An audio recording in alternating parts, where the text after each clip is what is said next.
கோல்பெஸ் கடற்கரை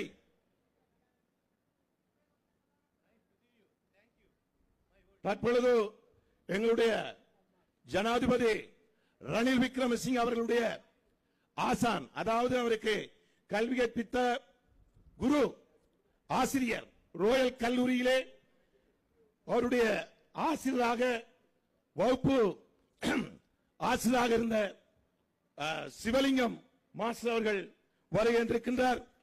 இந்த மட்டக்களப்பு மண் பெருமை கொள்கிறது. இந்த நாட்டினுடைய ஜனாதிபதிக்கும் இந்த நாட்டினுடைய பிரதமர் தினேஷ் குணவர்த்தன அவர்களுக்கும் கற்பித்த ஒரு பெரிய ஒரு ஆசானை ஈன்ற மண் எமது மண் மட்டக்களப்பு மண் என்பதை இன்று மாஸ்டர் சிவலிங்கம் அவர்கள் இந்த நிகழ்வில் கலந்து கொள்கின்றார். அவர் கோட்டை கல்லாரை சேர்ந்தவர். ஆகவே